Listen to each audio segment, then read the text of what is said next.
પ્રમુખ સ્વામીજી મહારાજ કથામાં ઘણીવાર કહેતા કે મૂળ વિનાનું ઢોકળું ઢળેગા ઢબ અને કરેગા કબ. તુલસીના છોડને મૂળ છે, પીપળાને મૂળ છે, વડલાને, લીમડો, બધા જ વનસ્પતિને. એક માણસને મૂળ નથી.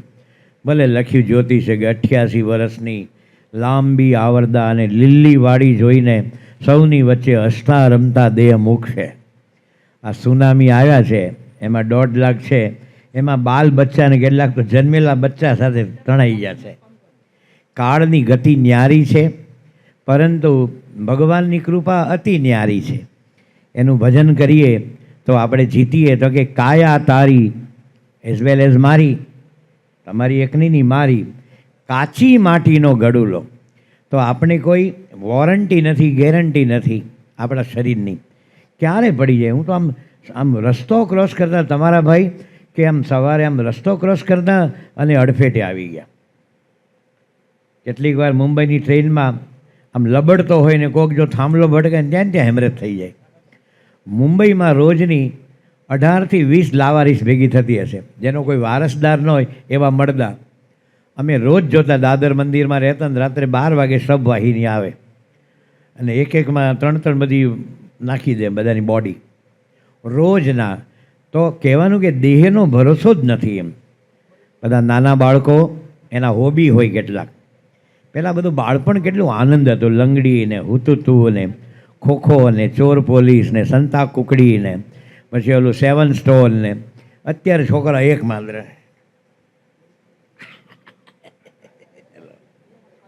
કાંઈ જ નહીં બીજું.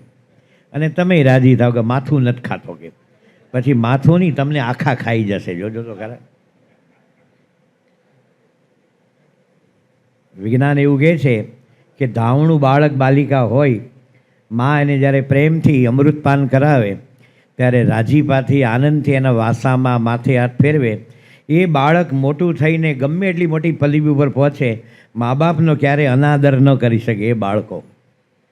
પણ તમે આમ જોતા જોતા કાં છાનો એમ કે મોબાઈલે જોતા હોય, એટલે એને આદર આપો, એને વાત્સલ્ય આપો. કે છે એ બાળક બાલિકા તમે ઘરડા થાવ ને તો એ તમારી સેવા ભૂલી ન શકે. તો છોકરા ઉનાળામાં કરે શું, ગરમી હોય ને તો આપણે બહાર ફરીએ તો કાઠિયાવાડી ભાષામાં બોલે, એ અંદર આવો મુવા હા હોમાં સમજતા નથી. શું કે હા હો એટલે હા ના એમ, જૂની ભાષા. અંદર આવો, માથે બધા તડકા ધગે છે, પછી નાખોરી ફૂટશે, હા હોમાં સમજતા નથી. તો છોકરા ઘરમાં આવે પણ વડીલો હોઈ જાય, છોકરાને શું ઊંઘ આવે બિચારાને. પછી ઓલું સાબુની ચપોતરી હોય ને, પહેલાં 2 સાબુ આવતા હતા, સનલાઇટ અને લાઈફ બોય, બાકી કોઈનું અસ્તિત્વ નહોતું. અત્યારે જય ને, લીરિલ ને, સિન્થોલ ને, ડેટોલ ને, પછી ડોવ. એટલે કે આપણો દેશ ખેતી પ્રધાન છે કે સાબુ પ્રધાન? અને દરેક જાહેરાત આપે કે આ સાબુ તમારું સૌંદર્ય નિખારે છે. કોઈ સાબુ સૌંદર્ય ન જ નિખારે, ચિકાસ સાફ કરે, મેલ સાફ કરે, ગંદકી સાફ કરે. જો સૌંદર્ય નિખારતા હોત તો આફ્રિકા છે ને આપણા બધા સાબુ ખરીદી લે. બ્રહ્માજી હતા ને, બ્રહ્માજી એણે પહેલો મનુષ્યનો ઘાણ બનાવ્યો. આમ બધું બનાવ્યું, વનસ્પતિ ને, ઝાડ ને, પાડ ને, કોતર ને, ખીણ ને, દરિયો ને, સાગર ને, બધું બનાવ્યું. ભગવાન કે હજી રંગ પૂરો. અને પછી વળી જાત જાતના પક્ષીઓ બનાવ્યા, એટલું બધું બનાવ્યું. ભગવાન કે હજી રંગ પૂરો. અને છેલ્લે માણસને બનાવ્યો. એટલે બંગાળી કવિ ચંડીદાસ એ કહે છે, સાબાર ઉપર મનુષ્ય છે, સૌની ઉપર મનુષ્ય ભગવાનનું સર્વશ્રેષ્ઠ સર્જન. તે પહેલો ઘાણ કાઢવો પડે ને, ત્યાં બ્રહ્માંડનો તાવડો, અને પહેલો ઘાણ કાઢ્યો તે તાપ વધારે હતો, તે કાળા મસ્ત થઈ ગયા ઘાણ. તે બધો આફ્રિકા ખંડમાં ફેંક્યો. કેન્યા ને, ટાન્ઝાનિયા ને, ઝામ્બિયા ને, યુગાન્ડા ને, રવાંડા ને, બુરાંડી ને, ઇથોપિયા, જાંબો બાના. પછી કહેવાય તો આમ ઘાણ કેટલા બાળશો? તે તાપ એકદમ ઓછો કરી નાખ્યો. તો પછી બીજો જ ઘાણ કાચો રહ્યો, તે યુરોપમાં ફેંક્યો. એ લોકો આપણા દેશમાં તડકો ખાવા આવે છે બિચારા. આમ ઓલું લોશન બોશન લગાવી અને આપણે જે ટોન મળે ને, આવો સ્કિન ટોન, એના માટે એ લોકો તલસે છે ને આપણે કે ધોળા ધોળા. તો એ ધોળા કેવા આપણા ઘરમાં ચોમાસામાં જે ઢેઢ ગોરાળા ફરે ને એવા, એ બહુ એટલા બધા સારા ન હોય બધા. તો પછી ત્રીજો ઘાણ ઉતાર્યો એ વી યુ એન્ડ મી, એ પરફેક્ટ ઘાણ ઉતાર્યો. તે છોકરાઓ છે ને એ સાબુ સારો એવો આવતો ને 15 માણસનું કુટુંબ ઘસ ઘસ કરે તો એની ચપોતરી ન થાય. આ લાગે જીવ ઈશ્વર માયા બ્રહ્મ અને પરબ્રહ્મ 5 ભેદ અનાદિ છે, તો આ 7 ભેદ હોવા જોઈએ. લાઈફ બોય ને સનલાઇટ એ મરતા જ નથી, નાશ પામતા જ નથી.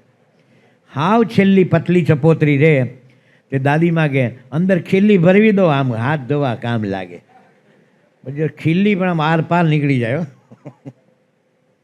તે છોકરા જે સાબુની ચપોતરીને આમ ગરમ પાણીમાં પલાળીનો ફીણ કરે અને કાગળની ભૂંગળી બનાવે, પછી આમ લઈ ઓલા પરપોટા નીકળે, બબલ્સ, અને છોકરાઓ રાજી થાય, એ જો મારો મોટો બબલ્સ ઉડે બધા આમ આમ આમ આગા પાછા. તેની આવરદા કેટલી હોય?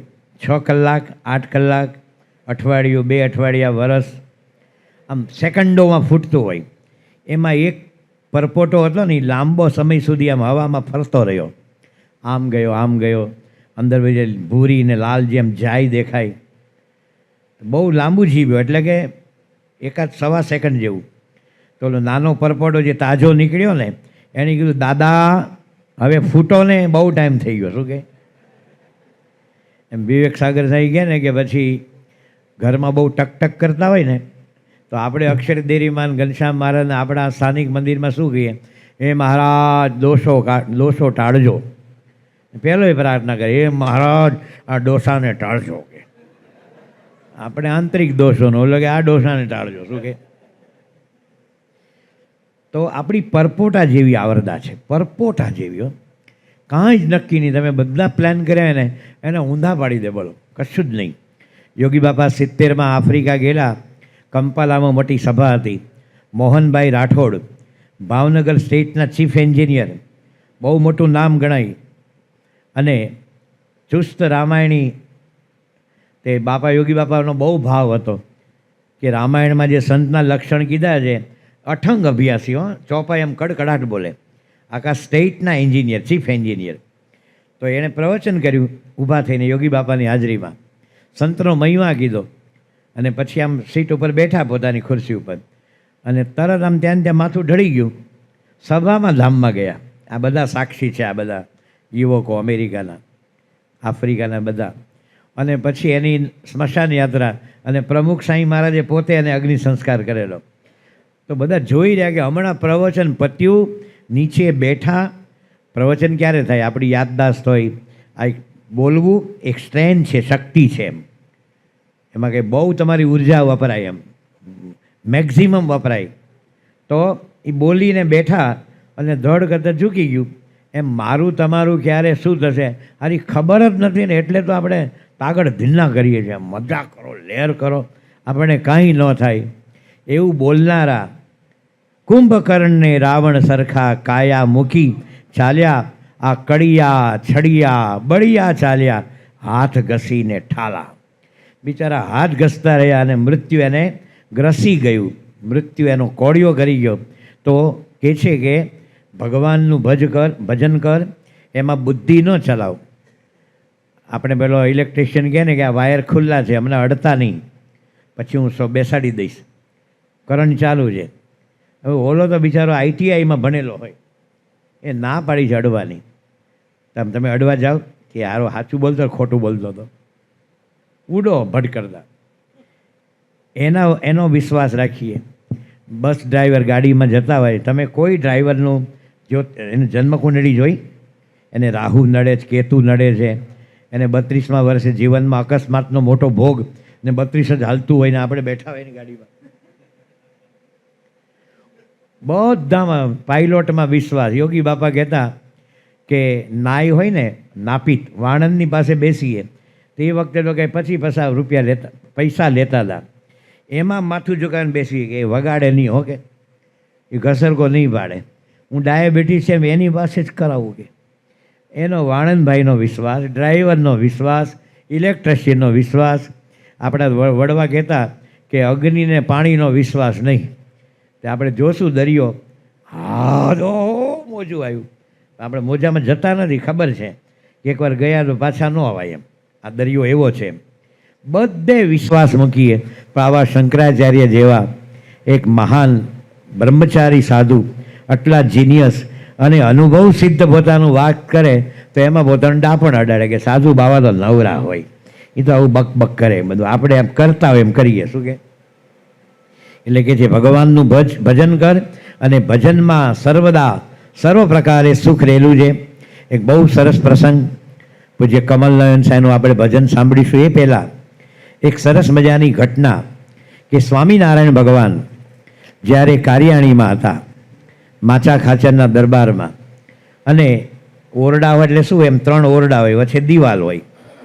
મહારાજ એક ઓરડામાં હતા, વચ્ચે દિવાલ ને એક બાજુમાં ઓરડો. એક દાદીમાં, ઓલ્ડ એજ મમ્મી એટલે મોટી માં કે ને દાદીમાં, એ પોતાના દીકરાનો જે બાબાનો જન્મ થયેલો પછી એમ બોલતા શીખતો હતો. મા પા પા ભૂ ફૂ, ભૂ એટલે પાણી, વાવા વાવા, જુજુ જુજુ અને જુજુ કે મમ્મી ભૂ ભૂ ભૂ, ભૂ બરાબર, ભૂ એટલે પાણી, મમ્મમ, પછી 2 શબ્દ છીછી અને પીપી. આ 6 શબ્દ આવડે એટલે તમારા દીકરો કાકા કાલેલકર થઈ ગયો, સવાઈ ગુજરાતીમાં PhD. એનાથી આગળ કાંઈ ન બોલે. આ બોલતા બોલતા શીખતો હતો થોડું આમ ધીરે ધીરે. દાદા દાદા દાદા દાદા બોલી દે. એટલે ડોશીમાં એને સ્વામિનારાયણનું નામ શીખવાડતી હતી. બેટા સ્વામિનારાયણ બોલજો. તો પેલો દીકરો કે ગ્રાન્ડસન સ્વા સ્વા, બસ બંધ. અને બાળક છે ને એ છોડ છે, ગરમ નહીં થતા તરત. એને તમે નવું શીખવાડો છો. તમે અત્યારે 70 વર્ષના શીખવાડો છો, તમે કે આ ભૂમિકામાંથી નીકળ્યા છો. એટલે દાદીમાં કે મારો વાલો સ્વામિનારાયણ બોલ. તો છોકરો કે સ્વામી ના પૂરું. જો મારો વાલો દીકરો કેવી ગમ્મત કરે છે, બેટા સ્વામિનારાયણ બોલ. છોકરો કે સ્વામી નારા, અને ડોશીમાનો હાડલાનો છેડો પકડીને ગોળ ગોળ ફરી વળ્યો. પણ ડોશીમાં ખબર નહીં કઈ મહિલા યુનિવર્સિટીમાં ભણી હશે, થપ્પડ ન મારી.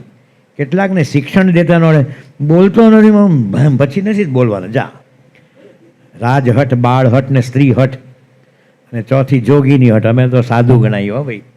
અમે હઠ રાખીએ તો અમારો સાધુ આશ્રમ થોડો હીણો પડે, એટલે આપણે તો એવું નથી એમ. તો પછી એલો છોકરો બોલ્યો સ્વામી નારાયણ.